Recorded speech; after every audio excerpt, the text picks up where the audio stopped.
you're watching Margaret's backstroke, I want you to watch how her head stays steady. She keeps a long line, rotates smoothly from side to side. One of the reasons Margaret's such an effective backstroker is because she has a great economy. Her swimming economy is used at its best as she puts her hand in. You can see the comfortable acceleration she has in her hand speed as her hand moves to the underwater pulling pattern. Margaret has a classic backstroke. As she comes up, you'll notice what she does is hold lots of water. And in fact, one of the things we worked on her over the years has been to not overreach quite as much. You can see she gets a full extension over the top. And as she does, she sets her catch. After she sets her high catch, then really it's a body crunch to pull down. So really she's engaging those large lat muscles to make her stroke more efficient. One of the things we also want to do in backstroke is have that steady head position. There's no need to have any movement of the head. The body rotates around the head and on the spine. So any movement east or west will cost you time in racing. Finally, you notice she's flutter kicking efficiently and smoothly. As she picks up her pace, her kick will actually shorten a little bit in width. What we'd like to do is practice the same stroke that you want to race. So keep those legs moving all the time in practice. If there's a temptation to have a hitch in your stroke or to use your legs for balance, we want to avoid that. Keep those legs going. That will set a solid foundation for backstroke. Okay, now we're going to spend some time going over backstroke turns. First, we'll talk about coming into the wall for a backstroke turn. Now, it's very important that you teach your swimmers how to accurately gauge their distance from the wall, their stroke count inside the flags, so that they have a great distance leading in to their somersault. We like to teach here at Arizona, we like to teach a pretty long backstroke turn. And what I mean by that is flipping over maybe one stroke earlier than you might feel comfortable doing. We think this is faster because we teach our guys to really pound down on their kick to help them cover that distance between the time they roll over and the time their feet plant on the wall. And both the crossover stroke as you go to your stomach and that subsequent freestyle pull are very good sources of power. So we teach that you don't want to get into your somersault until you've fully utilize that last freestyle crossover stroke until you've gone all the way through that pulling motion. We try to emphasize that as opposed to rolling over real close to the wall and not getting the maximum amount of pull on that freestyle crossover stroke. So we try to avoid our swimmers, we want our swimmers to avoid rolling over too soon and only getting through maybe a quarter or a third or even half of their freestyle stroke and they're already into their somersault. We like you to be able to push that stroke all the way back and time it right with the finish of that freestyle crossover stroke. Now, in terms of that crossover, we like to teach our backstrokers to get a quick breath as they're rolling over and basically spin their body, in essence giving them two freestyle pulls. As we talked about in the freestyle technique session, there's a lot more pressure on a freestyle pull down than a backstroke pull down. You just have more pressure on the water, you have more leverage on the water. So we like to teach our backstrokers to grab a quick breath as they're rolling over, get over quick, and essentially take two freestyle pulls and then into their somersault like that. The nice thing about teaching them to roll over further away as opposed to closer is you have a safety blanket in your kick. Your kick, if you find yourself a little bit too far from the wall, we teach our kids to hammer down on that kick to help cover that distance.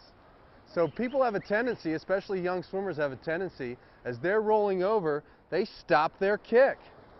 Where we think when you're rolling over, your kick should not only continue, but it should increase. It should pick up and really help you get to the wall faster.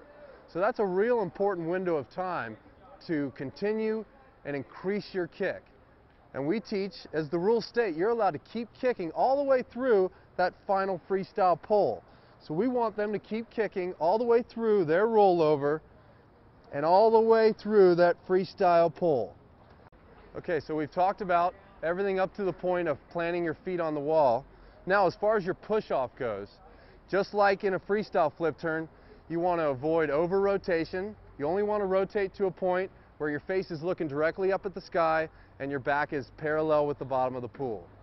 Now, as far as when we start our dolphin kicks, some people prefer getting a good push-off, waiting a second or two, and then starting their dolphin kicks. Some people prefer pushing off right away, or pushing off and then getting into their dolphin kick right away. Either way is good depending on your preference. Now, one thing that's very important is that first dolphin kick, actually those first few dolphin kicks have got to be very small. You want to keep those first few dolphin kicks inside of that cylinder or inside of that small box, okay? Because if you think about it, if your first kick is too large, that's going to ruin some great momentum that you have coming off of your push-off. It's a fact that the fastest you're going at any time in your race is either off the block or off the turn because you're pushing off a solid surface. So if you're pushing off a solid surface and you throw down a big dolphin kick, that's in essence going to fishtail you and kill some of that momentum from your push-off. Okay, now Haley's going to execute a backstroke turn. Haley's more of a sprint backstroker, so it's extra important that she keeps her kick going as she crosses over under her stomach.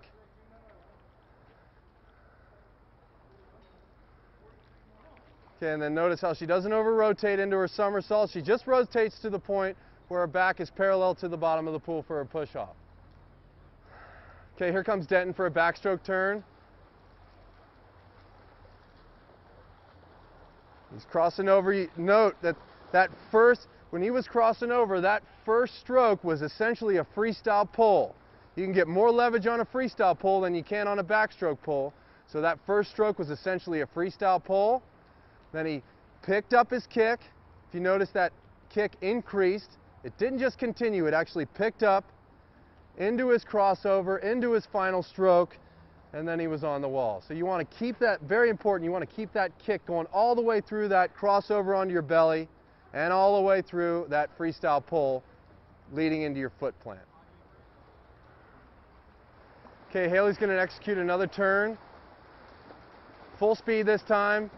Flips over nice and early, covers that distance with her kick. Here comes fast underwaters. She's going to take these underwaters, dolphin kicks all the way to the surface. So here comes Haley. Flips over nice and early. You might think to the naked eye that she flipped over a little bit too early, but she really hammered down on her kick and covered that necessary distance in order to get a nice foot plant. Now, if I were to critique the turn that Haley just did, talking about her breakout, Haley's an exceptional underwater dolphin kicker. And when you have a really good underwater dolphin kicker, you want to tell those backstrokers to take those dolphin kicks up all the way, coming up at a real slight angle. Take your dolphin kicks up all the way to your breakout. So essentially, your flutter kicks do not start until that hand starts to pull down, until you are right at the surface. So take, especially for good underwater backstroke dolphin kickers, take your dolphin kicks up all the way, have that first catch, that first backstroke breakout stroke coincide with the firing of that last dolphin kick. So essentially there's just 2 or 3 or 4 flutter kicks that are really exploding you up onto the surface. Now, as far as body position goes, you want to come up at a slight angle, open your neck up, throw your chin back, what we like to call reach back with your forehead as you're coming up onto that first stroke. Okay, Haley's going to do another turn here. She's coming in full speed. She's got her kick going. Her kick goes on her stomach, 2 freestyle pulls. Underwater kick. She's a great underwater kicker. Let's see if she takes them up all the way to the surface. That's a lot better. She took her dolphin kicks up all the way to the surface, and you notice she transitioned into those flutter kicks very smoothly. Okay, she transferred that momentum from her underwater dolphin kicks to her first backstroke catch very smoothly. And the trick to that is to just break into just 2 or 3 flutter kicks and have that first backstroke catch be simultaneously with the firing of that last dolphin kick. That was really well done.